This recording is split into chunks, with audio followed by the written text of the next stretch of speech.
Hi, I'm Dr. Bill Adams, Chief Medical Officer of the Plastic Surgery Channel, and welcome to PSC Hot Bites, our newest program where the channel's experts cut to the chase, providing you real answers to questions you want to know on hot plastic surgery, procedures, topics, or technology. We want to help dispel the myths and marketing spin that often plagues patients and help you get the real story from our credible team. Joining us today is Dr. Lee Thornton from Meridian, Mississippi. Lee, great to have you on with us.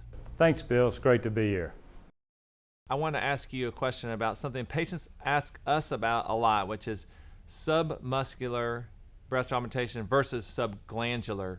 What can you tell us about that, and what should patients know? Yeah, this is a subject that to me, from a patient standpoint, is one of the most controversial and kind of confusing subject for the patient.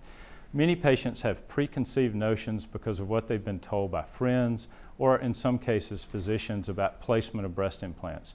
And the truth is, we really have three ways to place a breast implant. Submuscular, sometimes we call that biplanar or subpectoral, subglandular, and then a new term that we'll put in called subfascial. There's really not a right or wrong answer to this. There are definite reasons at times to place the implants under the muscle. There are times when under the breast is preferred. And subfascial is a placement that really is still under the breast. However, it's under a thicker layer of tissue that is sometimes present in good enough quality to use overlying the muscle. My own feeling is that if that tissue is there and it's very thick and recognizable, that there's probably some advantage to doing it that way. However, many times that tissue is just not real developed in most people, and you can't place it that way. There are other things, though, that we have to factor in when we're deciding on placement of the implant.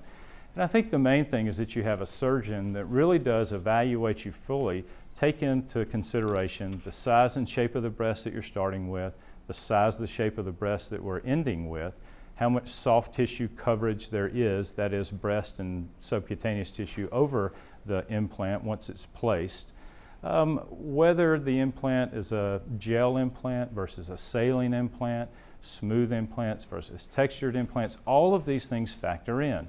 And in some cases, the surgeon may choose to go one way versus another.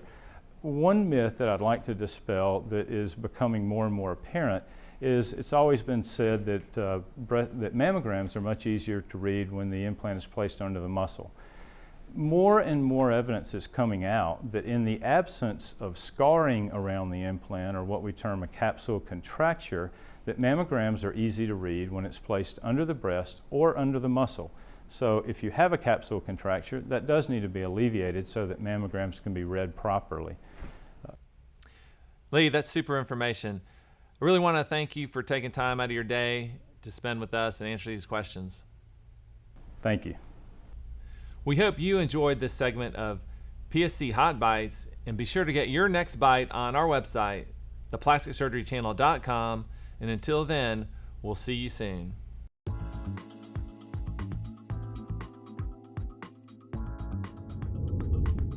Hi, I'm Dr. Steve Antrobus, and you're watching the Plastic Surgery Channel.